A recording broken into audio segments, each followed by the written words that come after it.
Today I'm joined by Dr. Colin Ross. He is an author and psychiatrist based out of Dallas, Texas, and he is a leading expert on the CIA mind control experiments, especially MKUltra. So thank you so much for being here with us today. My pleasure. Thanks for having me. Can you just start by giving us a brief background of MKUltra and what are the facts that can be known about that declassified program? There's actually quite a lot of declassified information, and it really starts, first of all, with the formation of the CIA in 1947, and then a couple of programs called Bluebird and Artichoke that began in 1950, and they really rolled over into MKUltra, which started in 1954, ended in 1963, and then MKUltra rolled over into MK Search, which ran until 1972. Wow. So it's really a continuous set of projects, 1950 to 1972. And after that, basically everything is still classified. Okay. And so in the 1970s, most of the information, most of the documentation about what had gone on was actually destroyed. Is that correct?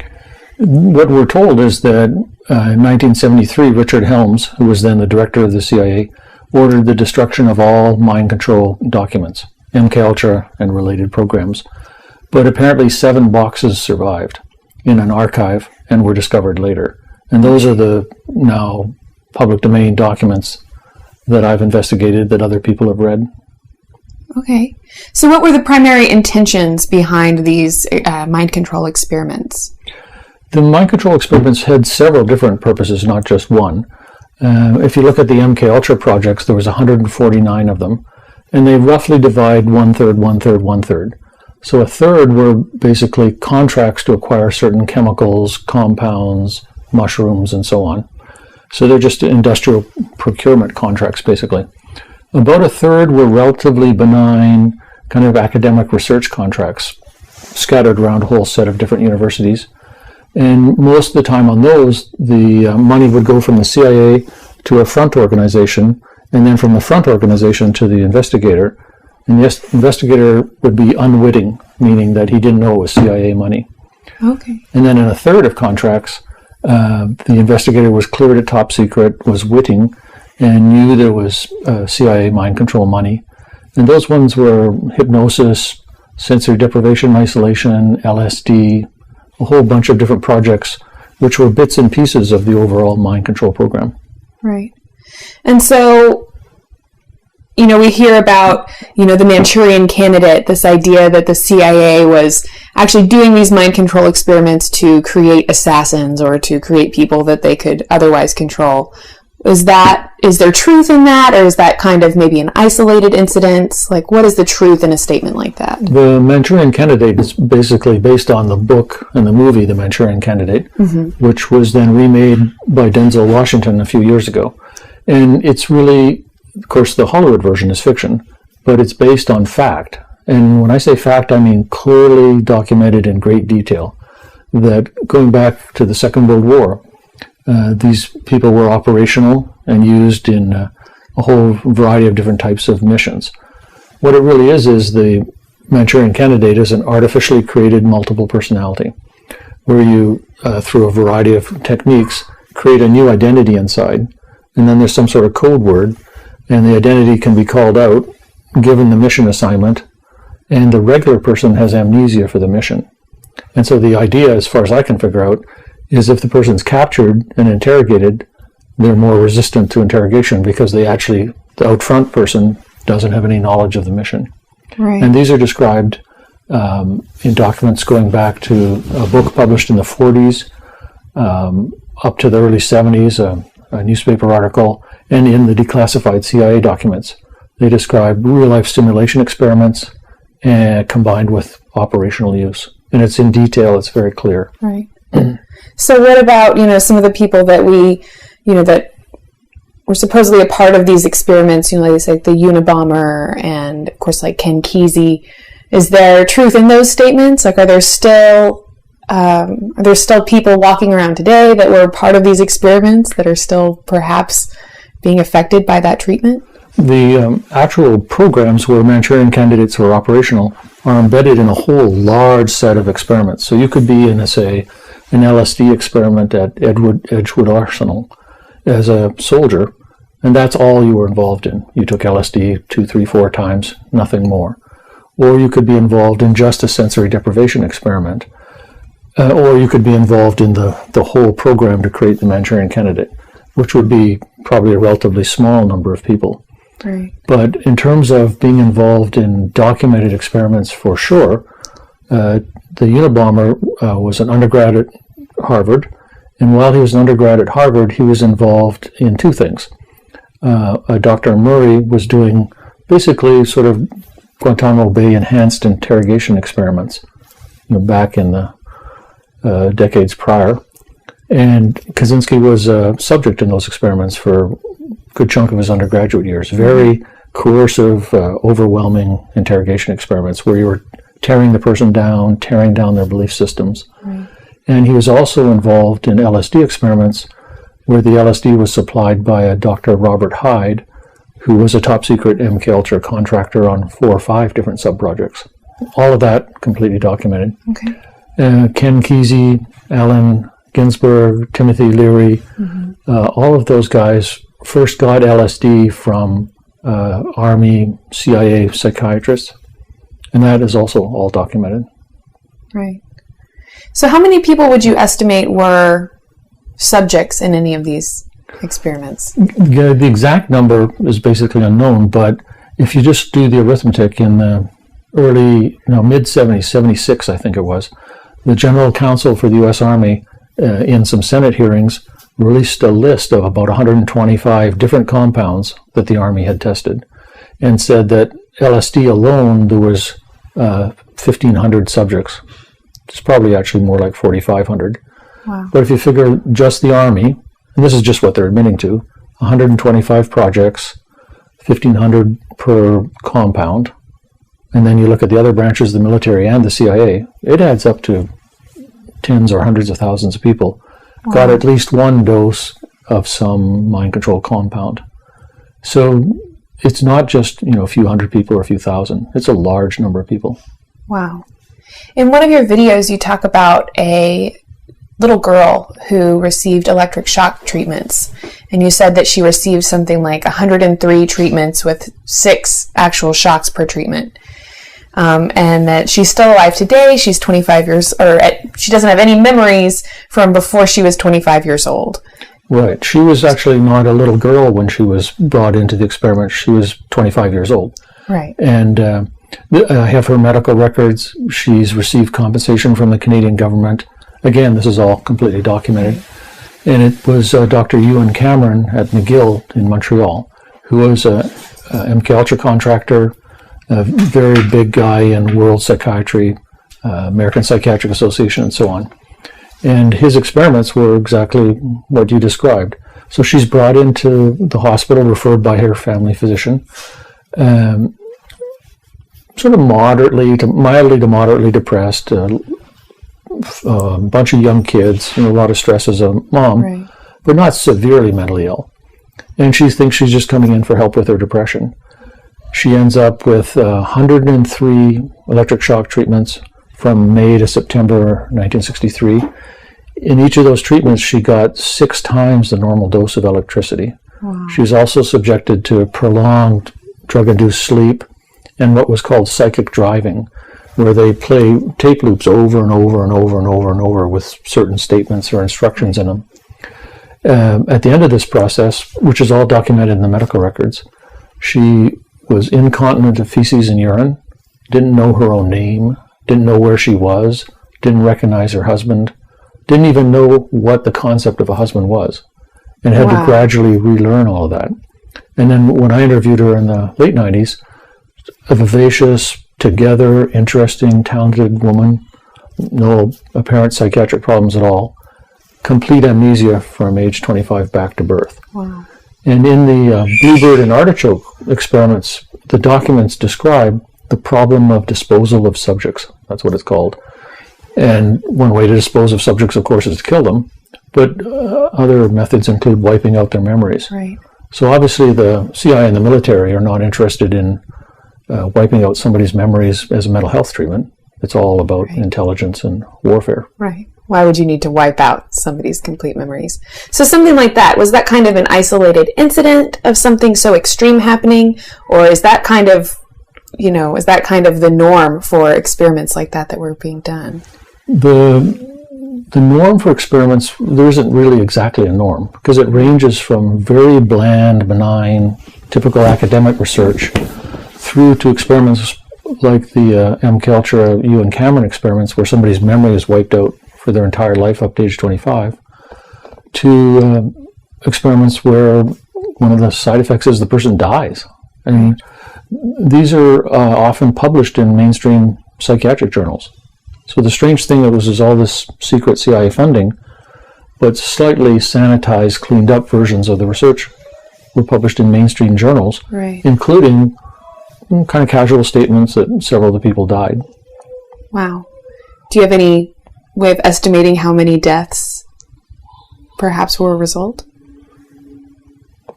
There's really no accurate way of estimating the number of deaths that happened, because there's drug experiments done in prisons with incarcerated drug addicts. Right. There was experiments at Georgetown University with terminal cancer patients, incarcerated sex offenders in Michigan, psychiatric patients, and then there was experiments on unwitting civilians. And there's no follow-up.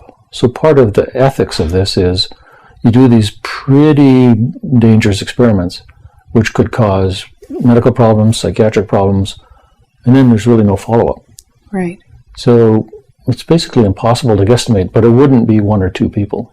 Right. It'd be I have dozens maybe, or possibly hundreds, but not 1, 2.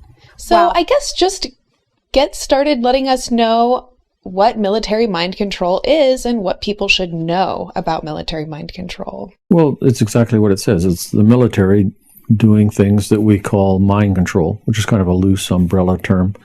And it's really studying how to investigate a situation, get inside somebody's mind, extract information from them, so it's interrogation, or control their behavior, influence their thinking. So it's trying to control, influence somebody's mind and behavior.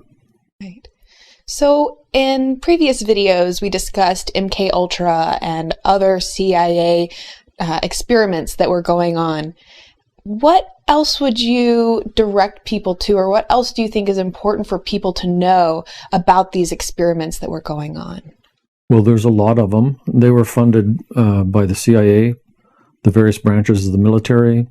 Sometimes the U.S. Public Health Service participated, National Institute of Health, and the money would kind of shift back and forth. So it's a mixture of military money, CIA, general government money. And the experiments were done not in some secret lab way underground somewhere, but all the major universities, Johns Hopkins, Yale, Harvard, Cornell, Tulane, UCLA, the list goes on and on. Mm-hmm. And the experimenters were really leading figures in medicine in general and in psychiatry. And all of this is completely documented, completely based on facts. And it spanned really got going in the Second World War and then goes up to the early 70s. Then almost all of it is still classified since then. So interrogation techniques is probably the main thing that most people are familiar with. And clearly it would make sense that investigating interrogation techniques would be something that the military would be doing. But in terms of actual mind control that is used for the purpose of controlling people's behavior or making people act in certain ways or do certain things, what are the implications of that kind of research, and how was that used? Just on soldiers, or? Well, at the experimental level, there was many different groups of people who were experimented on. Mental health patients, prisoners, drug addict, drug offender type prisoners, terminal cancer patients, military personnel, and also unwitting civilians. So civilian populations who didn't know they were being subjected to radiation, different kinds of germs, LSD. So there's many, many different groups have been targeted. So people without any prior knowledge and without any consent were actually being experimented on in these experiments? Right, and that would include injecting them with plutonium without their knowledge or consent, having prostitutes pick them up in bars, take them back to a safe house, slip them LSD without their knowledge. Things that you would think would be impossible that are completely documented and factual. Wow. So what are the ethical implications of doing something like that to someone that they don't know about, and then all of the repercussions that could happen as a result? Well, the ethics are pretty obvious. It completely violates all kind of human decency, human rights, democratic freedoms, and basic medical ethics. So it's kind of the military is on the hook for violating the principles of democracy, basically, and the medical doctors who participated additionally are violating medical ethics and the Hippocratic Oath. The implications are some people got serious pneumonias from some of the germs that were spread around in the San Francisco Bay Area. Other people suddenly become psychotic. They're hallucinating. They're on an acid trip. They don't know why. They think they're going crazy. And part of the problem with the experiments is no follow-up. So we don't know, and nobody took the responsibility of checking to find out some of these people kill themselves or end up in a mental hospital, or did they do fine, or what happened? So would you be able to throw out a ballpark estimate of how many people might fall into that category? No. So the yes part is in 1976 or 7, the General Counsel for the Army released a set of documents, and this is at Senate committee hearings, where he listed 125 different compounds that had been tested by the military, by the Army alone. And he said that about 1,500 people had been tested with LSD, but the documents clearly show it was at least 4,000. So that's 4,000 people with LSD, 125 different compounds that were tested, some probably on fewer than 4,000 people, but that's just the Army, and that's just drug testing. Right. So when you start doing the arithmetic, it would look like probably at least hundreds of thousands of people were exposed to at least once to some sort of mind control experimentation. Yeah. It's not just a couple hundred, a couple thousand. Right. Now, the number who are actually involved in really intensive, prolonged mind control would be quite a bit less, and that's where the answer is I don't know. I don't know how many people were in the really intense program, sort of like in the Bourne movies, where you're recruited in an actual program and then you become operational. Mm-hmm. That's not just fiction. That's clearly shown in the documents that people were brought into prolonged mind control training and then used operationally. Wow. But how many, I don't know. Interesting. And the numbers that you just mentioned, this is just from the data that's actually been declassified. There's still a significant amount of documentation which is still classified and unable to even be examined. Is that true? Right. We just know the tip of the iceberg. Right. And we know nothing about the iceberg from early 70s on, basically. Right. And I think that's interesting that you mentioned the movie, The Bourne Identity, because people go and enjoy these movies, and, I don't think most of us realize that that's, probably more factual than any of us would really like to feel comfortable admitting. It's kind of like if you go to the movies and you watch a Western. Well, of course, it's a made-up story, and the characters aren't exactly from a documentary, but there are cowboys, there are horses. There was wars with the Indians back in the 19th century. So most of the details are actually factual and real. So in terms of your book, Military Mind Control, you're actually going through a more particular case study. Can you talk a little bit more in detail about that? Yeah, that book, which is not too terribly long, is basically my notes from one of the people I worked with in therapy, who has a copy of the book and has consented to the book being published. And her actual identity is disguised. But she came into my practice in the mid-90s, and several sort of general problems, very isolated and lonely, a lot of anxiety, a lot of panic. And she had already been in therapy with another therapist for a while and had memories of being sexually abused by her dad, some kind of ritual cult-sounding abuse. And she really came to me because it was a little bit too complicated for the therapist that was treating her. And then she was basically transferred to my care, and I've worked with her for quite a number of years. And she made amazing progress and amazing level of recovery. Married, good solid sound marriage, functioning well as a mother, 2 well-adjusted children, functioning in a profession in the community. Way drastically reduced anxiety symptoms, depression symptoms, amnesia, dissociative kind of symptoms. So really a very impressive recovery. But in the story that she told me a little bit of at the beginning, and that came out during the course of the therapy, she described being involved in a very structured, very complex military mind control program. Interesting. Can you elaborate on that program she was involved in? Sure. And I've heard this kind of story from many dozens of people. So 99% of the time, you can't prove that the story is real, did happen. You can't prove that it isn't real and didn't happen. There's just no way to do either. Because you can't just phone up the Army and say, hey, was this woman in one of your programs back in the 70s? So you have to figure out how to do therapy. So now we're inside the therapy, and we're just focused on the person's recovery and feeling better and functioning better. In order to help the person get there, you don't have to know for a fact it did happen. You don't have to know for a fact it didn't happen.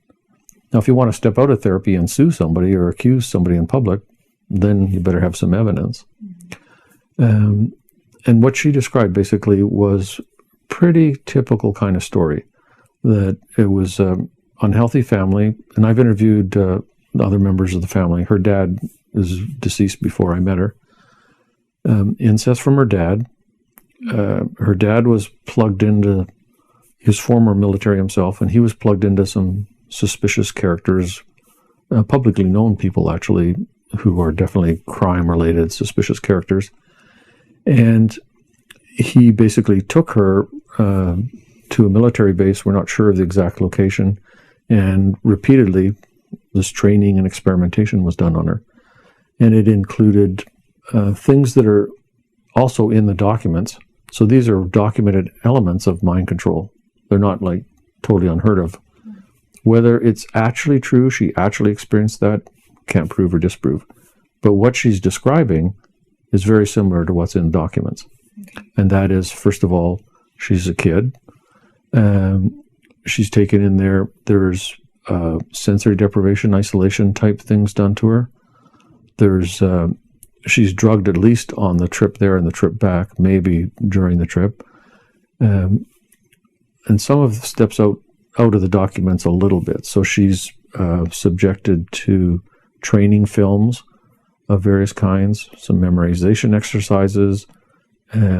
She's terrified, intimidated, threatened in a variety of different ways. There's a bunch of sex gets mixed in, and basically she's parts of her mind are split off, and those parts of her mind, which are the new identities, which are created through a mixture of all these techniques, are then used in sort of practice experiments, basically as prostitutes. So she's having sex with guys who are brought into a room, and it's being observed by the mind control doctors. And there's some sort of mild torture stuff that's done to her just to test whether she can block out pain. That's kind of the quick summary of what was done to her. And then by age 10 or so, she basically completely rebelled about what was going on, kind of flipped out, and attacked a guy that she was supposed to be having sex with, and got kicked out of the program, which was a huge disappointment to her dad. He was very upset and angry about it. Went back home, and then all of that was kind of sealed over and shut down internally. The incest continued, and there's a lot of documented, disturbed behavior by that guy that the other family members have described. So that's the kind of bare bones outline of the story. It's amazing when you're describing these things. It just sounds appalling. I mean, it sounds completely unbelievable. It sounds like you just have a really hard time believing that something like that could happen. But it's interesting that you note that the things she described were, clearly evidenced in these declassified documents, that clearly she's describing things that were known to have happened. Well, when we talk about the CIA doctors in another segment, I'll describe some experiments that when I describe them, you'll think, now that's impossible, that's ridiculous, that never happened. There's no way. That's completely documented. So the different bits and pieces of what she described, a pretty good chunk of it is documented, that the military, the CIA actually did these things to people. Wow. And so we were speaking a second ago about the ethical implications, and that clearly this is a pretty absurd breach of ethics and even human decency. What kind of, responsibility has been taken for what was done? Has there been any apology or formal? There's never been a formal apology for mind control experimentation, from the White House, from the military, from the CIA. There's been, in Canada, a small number of cases settled in a court for under $1 million total for 9 people. So there's been a few legal cases and a few settlements. But basically it's all, bucket, drag it out, make the legal costs go through the roof, discredit the person, never produce the documents. So it's basically stalling and covering up, sort of typical bureaucratic response. And it's been the same really with the profession of psychiatry, also psychology that participated. The American Psychiatric Association has never, published an editorial on this and said, look, this is kind of like in South Africa where we need truth and reconciliation. We need to take ownership for what we've done. It's all documented. Many psychiatrists participated. The APA kind of looked the other way. It was published in the psychiatry journals, and we apologize. We're not going to do that anymore. That's never happened. So, because it seems to me, if I had done something to someone that potentially caused psychosis later in their life, potentially caused them death or other severe mental trauma, emotional problems, an apology would be the very least of the things that I would want to offer. So the fact that they keep kind of shoving it under the rug, keeping it hush-hush, they really don't want to bring it to the forefront, kind of makes me wonder, what kind of operations like this are still being conducted?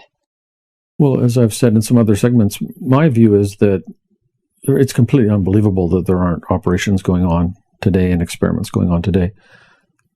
Just on the face of it. But if you look at, all the terrorism and all the enemies in the world and so on, it would be completely irresponsible for the CIA and the military not to keep up to speed on this, minimum from a defensive perspective. And of course, trying to keep defensive and offensive separate is basically impossible. So not only is it totally unbelievable that there aren't programs, it'd be a big problem if there wasn't, because then people could be running mind control terrorists against us, and we would have no idea what to think about it, do about it, say about it, detect it, or anything. But in terms of experimentation on unwitting subjects or involuntary subjects, this experimentation in really figuring out how to control people, and control people's behaviors, that's certainly slightly alarming. And then further, a little beyond slightly, I'd say. But then further that, the American Psychiatric Association, the psychiatrists, the doctors involved, would take no responsibility for, as you mentioned, that's a breach of the Hippocratic Oath. That is a blatant, breach of those ethics. Well, one of the things that's wrong with the experimentation, besides there isn't proper informed consent, there's no outside counsel, there's no proper follow-up, which are all big problems just by themselves.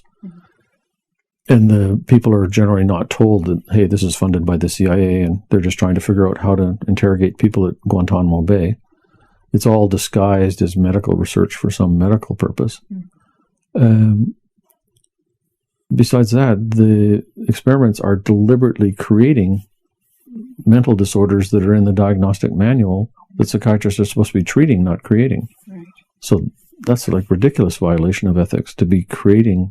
It's like we're going to create cancer in a human being, and then we're going to try and treat it with a medication or something. When we're talking about these mind control techniques or interrogation techniques, there's kind of this very subtle line between torture and the fact that these are incredibly physically and emotionally or mentally harmful things being done. And, especially as you mentioned with Guantanamo Bay, there's this kind of uproar about, torture and the use of torture and interrogation. And I think this definitely kind of brings that question up again. And especially if our own CIA is doing experimentation on our own citizens, our own soldiers, and even, the unwitting citizens, as you've mentioned, that also borders on torture, then you have a whole other ethical consideration. Well, my attitude towards it, this is me, MD, psychiatrist, physician attitude, and then just me, citizen attitude. So as an MD, the behavioral science consultation teams that are operational at Guantanamo Bay, those guys are clearly, to my mind, violating medical ethics and its malpractice. And there's a number of people who were taken to Guantanamo Bay before they turned 18. There's one guy, Omar Kader, who was taken there when he was 15. Waterboarded, sensory deprivation, all that stuff was done to him. If you did that so technically that's on U.S. soil, but if you did it in the 48 states as a civilian at your home or in your hospital, it would be a crime, it would be malpractice, and you would be put in jail for that. So we're literally abusing adolescents systematically as the federal government on U.S. soil at Guantanamo Bay. So it's totally outrageous. And so I'm against it ethically. But I also think it's a big source of blowback that we're undermining freedom, democracy, and the higher moral ground we're supposed to stand on by doing this kind of stuff to human beings, even if there is a little bit of operational payoff. We're causing huge anger, alienation, and upset elsewhere in the world, which can only turn around and come back at us. So we're just making the whole problem worse, justifying it because of the war on terror. We got to torture these guys to get information out of them. I don't think, purely operationally, it's probably worth the price. So one of your primary areas of research has been multiple personality disorder. Can you just tell us a little bit about what multiple personality is? Well, it's important to know what it is and what it isn't, because there's a whole bunch of confusion about schizophrenia versus multiple personality. So multiple personality was the historical term. It was also called double conscience or double consciousness, dual personality. And then it kind of got the name multiple personality late 1930, 20th century. And then in 1994, in the DSM-4, the name was officially changed to Dissociative Identity Disorder. The thought behind that was, we know it's not literally true, there's different personalities there. So we wanted to get away from that misperception, so we thought we'd make the name more neutral, which kind of made sense. But dissociative identity disorder and multiple personality are basically the same thing. And so the definition of it is there's these identities or personality states, and there's two or more of them. They really experience themselves as being, quote, separate people living inside the same body, and they take turns being in control of the body. And they have different thoughts, feelings, attitudes, behaviors. So it's like two distinct separate people living inside the same body and alternating, first this one, that one, then that one, then this one, are in control. And usually there's some kind of amnesia between the different parts. Some parts may know about others, and others may not know at all. So that's the basic definition of it. And the thinking in the field is, which is backed by quite a lot of research, is that it's basically you're a little kid, you're trapped in a family with a ton of abuse, violence, chaos, and neglect, all kinds of bad things going on. It's just too overwhelming, too much to cope with. So you kind of imagine that you have some other people on board helping you out with it, remembering bits and pieces of it. And that internal imagining becomes so real to you that it literally becomes true for you, that there's different people living inside your body. And when you talk to the different parts, the out front person who's like grown up and living in 2012 says, well, I'm so-and-so and I'm 42 and the year is 2012 and I'm currently living in Texas. And you talk to another part and you say, well, what year is it? And they'll go, it's 1976 and I'm going to elementary school in Ohio living with my mom and dad, and it's scary, I can't talk about that. And one part can cut on another part's body and think that their body is completely unaffected. So it's very, very concretely, literally true subjectively, but it's not actually, in fact, true. There's more than one person there. It's a defense mechanism, basically. Interesting. So what is the process of diagnosing someone with a disorder like that? Part of the problem in psychiatry, there's lots of psychiatrists who think that multiple personality is bogus or overdiagnosed. So we have 10 or 12 studies now in 7 or 8 different countries where we use these standardized questionnaires and standardized interviews for people who are in general adult inpatient units. So these are psychiatric inpatients. Never had a dissociative diagnosis before. And in an hour and a half research protocol, we were able to find it averages out around 3.5%. People who have multiple personality, nobody's ever told them they have it. They don't know that they haven't. They don't claim to have it. They've never been treated for it before. And so it's not an extremely rare disorder. That's one of the myths about it.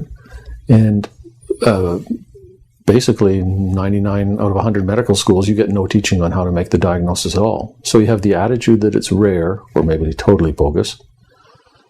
Therefore, you'll never see one, so you don't have to learn about it. Plus, you don't learn about it, and you don't ask the necessary questions, so then you don't make the diagnosis, so then you continue believing that it's rare. And there's really just a kind of basic set of questions that you need to ask. I could go through those if you like. No, that's fine. Is there any kind of biological test involved in diagnosing a disorder like that? There's no biological test for diagnosing any mental disorder. And this is not... there's people like in the schizophrenia field or bipolar field who strongly believe that these are medical brain diseases. They don't have any proof, but they strongly believe it. Nobody who specializes in multiple personality thinks that it's a disease that you're born with. Everybody thinks it's a psychological strategy for coping with abuse and trauma. Interesting. So what then would be part of the treatment protocol for helping somebody through something like that? Well, basically, it's like you've got this war going on inside. You've got different people. One's going left, one's going right. One wants to go to a bar and pick up a guy. Another one never wants to have sex with a guy. One believes they're married. One believes they're not married. One loves the children. One hates the children. So you have all this conflict and disagreement. Mm-hmm. And you've got all this uncoordinated behavior going on. From the outside, what you see is huge changes in manner, expression, way of talking, claiming that what you did before never happened, you never did that, you never would. And the strategy basically is what you would think. If you have a house on the inside, often people have this image of a house on the inside with different people living in different rooms, and some of them are just hiding and frightened. Some of them interact with the outside world. Some of them know each other, some of them don't. One wants to kill the other. What you'd have to do is go into that house, kind of get to know everybody, find out what their story is, and then help them begin to work together as a team. Help them all to realize it's now 2012, you all live in the same body. You can't kill one without killing everybody. And these people who are scared and upset because bad stuff happened a long time ago, they need a babysitter on the inside. So who could do that job? So it's basically forming a team for two purposes: function better in the present by being better oriented, being able to tap into your adult mind, not just having a scared child reaction. And then as you share your stories with each other, you form a team, you work together, you problem solve together, you just gradually get closer and closer and closer, less separate and less distinct, and you blend or integrate into one. And then the symptoms that you've been having go away, such as, and these are the symptoms that you ask about when you're trying to make the diagnosis. I suddenly come to, there's 6 hours missing, I'm downtown, I have no idea how I got there. No drugs or alcohol involved.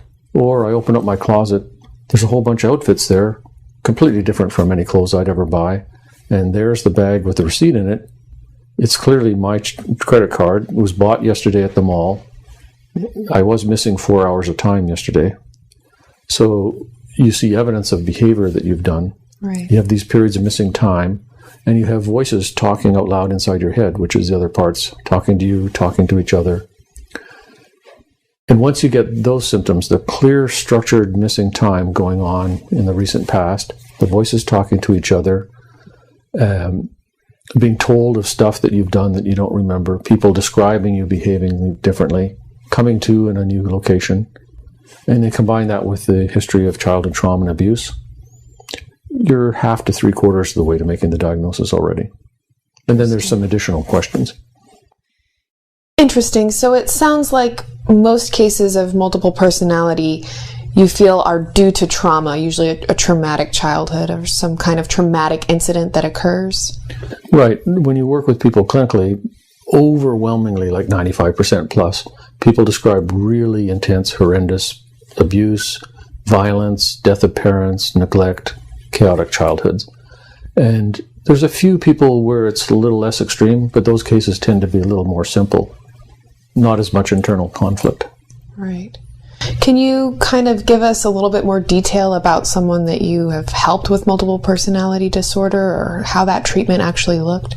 Well, there's one of my books called Moon Shadows. Each chapter is written by a separate woman, most of whom have been through the program, describing their story of trauma and recovery. Another one of my books is all the chapters are written by me, and each one's a separate case. So I've worked with hundreds and hundreds and hundreds of people with multiple personalities. And in general, it's the story that I described. You were born in the United States, just a regular average family according to the outside picture of the family, often pillar of the community kind of family. Everything was okay, but secretly inside the family, there was physical abuse by dad, maybe by a brother, sexual abuse by dad and uncle. Mom was kind of emotionally shut down, depressed, or maybe battered down by the husband herself, wasn't available to rescue the person. Mm-hmm. And so they were stuck in the situation year in and year out, year in and year out. And so one time when the abuse was going on, sexual abuse, the person kind of floated up to the ceiling, which doesn't have to be literally objectively true, but they experience floating up to the ceiling, and they're looking down at that poor little person who seems familiar, who's being abused. Right. Or a person will fade into the wall. And then sometimes when they're up at the ceiling, they start to kind of develop a different identity. And so this is the beginning of creating an alter personality. Another time it'll be, I had an imaginary friend, and I would play with my imaginary friend. I would talk to my imaginary friend. I would go hide in the closet when things were scary and bad, and me and my imaginary friend would be okay together. And then the imaginary friend kind of moved to the inside. Right. And then the imaginary friend would take over my body and do stuff. And then usually early to mid-adolescence, you start cutting, maybe drug and alcohol abuse. The purpose of the cutting is to make the bad feelings go away, which it's very effective for. And then you develop eating disorder, you start developing depression, you have panic attacks, obsessive compulsive symptoms, and any one of those symptoms can bring you into treatment. Usually people come into the treatment 20s, 30s, or into their 40s. So let's just quickly go back to discussing the difference between multiple personality and schizophrenia, and kind of the rift between people on diagnosing those two. Well, in the field of psychiatry, people who specialize in schizophrenia don't even think about multiple personality, except to say schizophrenia is not multiple personality. It's very rare, and it's a completely separate thing, and maybe it's not even real. Otherwise, they don't think about it.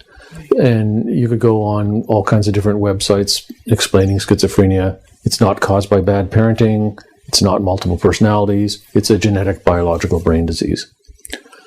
But actually, when you look at the research, the diagnosis of schizophrenia and the diagnosis of multiple personality overlap, and there's a lot of confusion between the two. And many people in treatment for multiple personalities previously had a diagnosis of schizophrenia from a schizophrenia psychiatrist, and were given schizophrenia medications. So people think that they can tell the difference, but actually, in fact, they can't. And part of the confusion goes all the way back to the beginning of schizophrenia. So in 1911, this guy, Eugen Bleuler, a Swiss psychiatrist, wrote a book where he coined the term schizophrenia. And when you read the book, many of his cases, not all of them, but many of them, he describes in great detail, are exactly the same as modern multiple personality disorder, but he's calling it schizophrenia. And he says that the basic thing going on in this disease is splitting, and by splitting, he means the same thing that Pierre Janet meant by dissociation. Pierre Janet is the 19th century kind of trauma dissociation expert. So Boiler himself said that the fundamental thing going on in schizophrenia is dissociation, splitting between parts of the self. And he described different people, different voices, different ages, not remembering each other. So the name schizophrenia stuck, but it's actually a better name for multiple personality than multiple personality, because it means split mind. And so the psychiatry profession has taken the position schizophrenia is genetic brain disease, can't be caused by child abuse. Multiple personality is totally separate. But the name schizophrenia is better for multiple personality. And many people with schizophrenia, in fact, have a lot of childhood trauma, and many psychiatrists can't tell the difference. So it's actually not the fault of the media or fault of some popular version. It's the fault of the field of psychiatry, this confusion, and it hasn't been sorted out. Very interesting. What would you estimate is the, effect of that, discrepancy? The basic problem in the United States is if you get a diagnosis of schizophrenia in the mental health system, medications, you get taught that it's a genetic brain disease, no psychotherapy. If you get a diagnosis of multiple personality, it's psychotherapy, you're taught it's not a genetic brain disease, and some medications possibly to help on the side. So it has a huge effect on what kind of treatment you get. Today, I would like to talk about satanic ritual abuse, alien abduction, CIA mind control experiments, and the role of false memories in each of those things. Okay, well, that's a lot of stuff.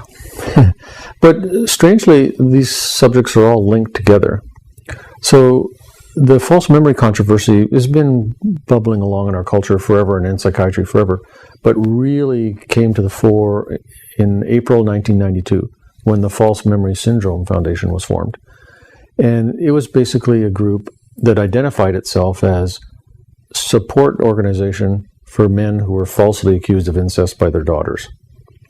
And it was just regular, so-called everyday incest inside the family. And then they took the position that therapists were implanting all these false memories in the girls' minds, and that the dad was just an upstanding citizen who never had abused anybody. And it appeared from what I could tell that this was probably true. Some guys actually, in fact, were falsely accused of incest, and I certainly was aware of therapies that were way out of control, including the therapist having sex with the patient, according to the therapist. But this is how this all got rolling. And then the membership on the professional board for the False Memory Syndrome Foundation included a whole variety of psychologists, psychiatrists, and so on. But it included Martin Orne and Louis Jolyon West, who were both cleared at top secret as mind control contractors under the CIA's program MKUltra, and were directly involved in studying and creating dissociative states for the CIA, which is part of the CIA's Manchurian Candidate program. And in the CIA mind control documents, it describes all this in detail, and it describes actual operations on U.S. soil using safe houses, interview techniques, sensory deprivation, isolation, hypnosis, and so on, all of which had been studied by Martin Orne and Louis Jolyon West to erase memories, implant false memories. So these guys who were on the board of the foundation were themselves CIA mind control contractors who did research for and actually ran operations for the CIA to implant false memories and to erase memories. Total fact. And then what happened in the field in the early 90s is the people who were treating multiple personality disorder, who were being accused of implanting false memories of incest, started hearing all these stories about satanic ritual abuse from their people they were treating. And those therapists, most of the time, like me, knew nothing about satanic ritual abuse before the stories started to crop up. Right. The False Memory Foundation just loved that, because they took that and blew it up into this huge controversy about all these crazy therapists implanting all these memories of satanic ritual abuse in people's minds. So then multiple personality is a bogus diagnosis, all the treatment's bogus, you're having these crazy memories of satanic cults, false accusations of incest against parents, all got lumped together. And that's kind of the history of it. The peculiar thing is that in parallel, there's a whole group of people who have organizations and conferences and journals who believe that they've been abducted by aliens. Mm-hmm. And the way they present basically is they have a period of missing time flashbacks, nightmares, dreams, post-traumatic stress symptoms, but they're not sure what happened, which is exactly how people with multiple personality present. They remember some stuff that happened, but there's other stuff they don't remember, but they're kind of having flashbacks, and they have periods of missing time, and they would like to know what happened during the missing time. So some people go to a therapist, a hypnotist, and find out they were abducted by aliens. Other people find out that they were involved in satanic cults. But the strange thing is that these are two totally separate groups.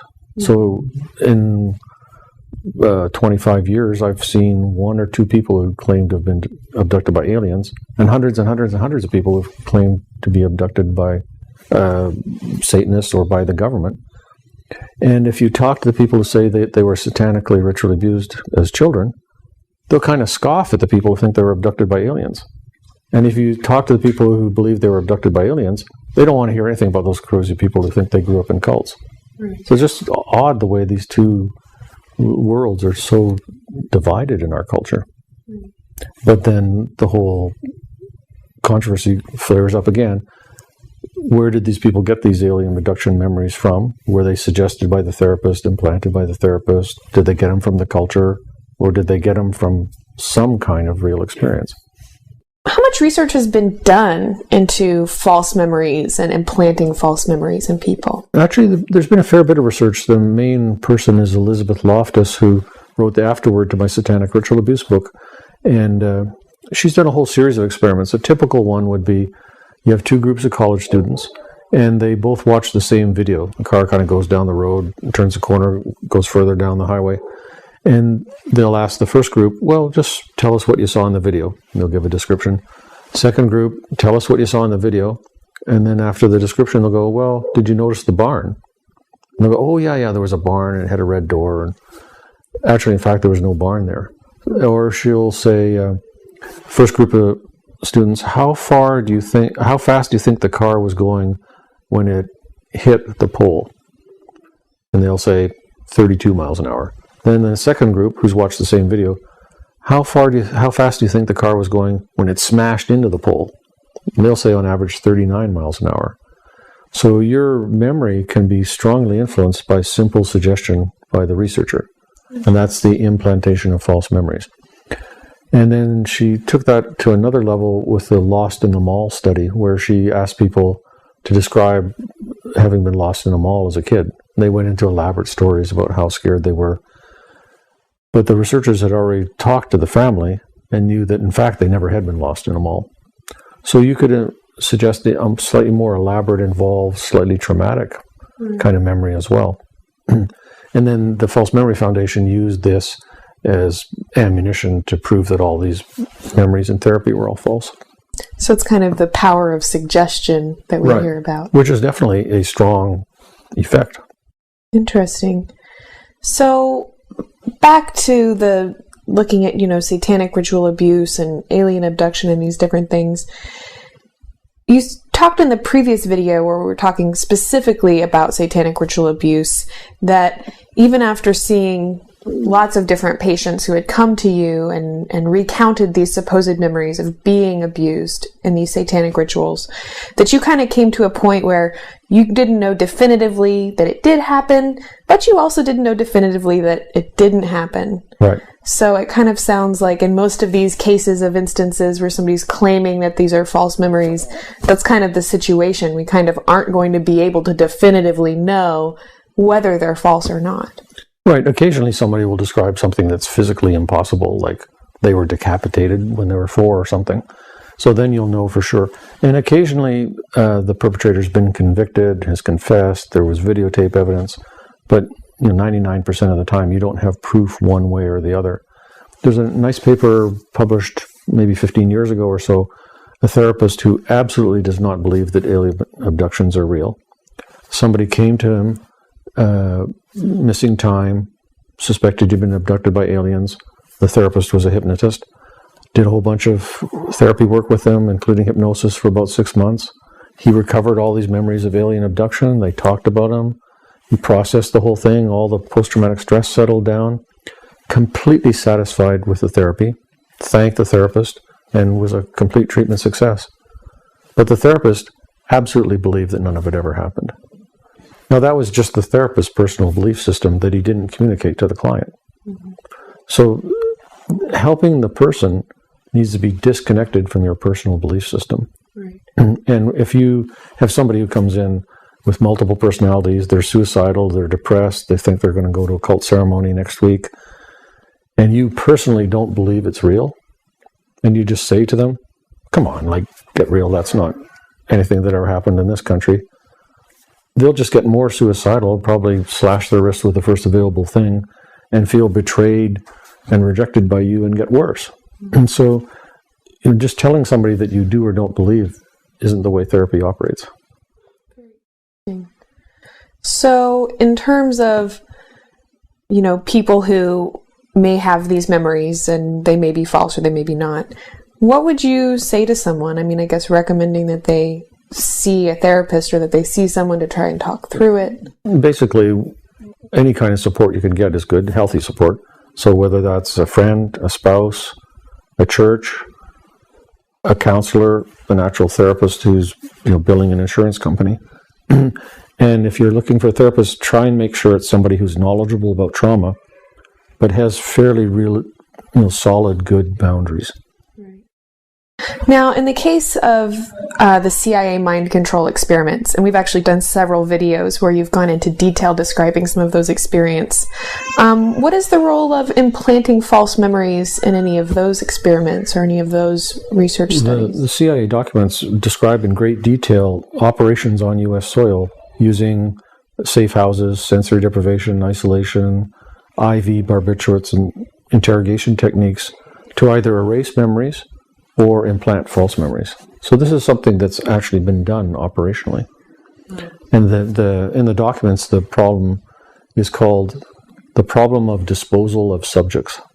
So they describe a guy who was an asset of theirs that they were using for a certain purpose, and now he's become kind of a liability, and before they send him back to his home country, they want to erase his memories. And then they have technology for doing that. Very interesting. So given all of this talk about false memories, in a lot of court cases, it ends up being because of a, person's recount, because of someone's memories that, somebody maybe gets convicted for something, this testimony of someone coming up and saying, oh, well, this is what happened or this is what didn't happen. Do you think that this idea of false memories kind of would challenge, I guess the weight of someone's just testimony in a court trial? The way Elizabeth Loftus got started in all this false memory research was eyewitness testimony in criminal cases. And she did a great service to a lot of people because she showed that eyewitness testimony is often mistaken, and a lot of people who otherwise would have been convicted were rightly let go. And it's very clear from eyewitness testimony. One person will say, the blue car went through the intersection at 60 miles an hour from this direction. The next person says, well, I saw the red car go through the intersection at 40 miles an hour from this direction. So it's clear that not memory of 40 years ago, memory of what happened 2 hours ago can be distorted and easily can be shaped by suggestion, let alone by 12 hours of interrogation in a police cell. Right. And that's an interesting thing that you bring up in terms of some of these interrogation techniques or mind control practices, just the psychological effect that those tests or those practices are going to have on the person that's the subject. Right. So the sort of bottom line is, in the false memory debate, kind of both sides are partly right and partly wrong. Mm-hmm. Clearly, there are false memories. There is a lot of suggestion. There is a lot of memory error. But on the other hand, not every fantastic story is necessarily false.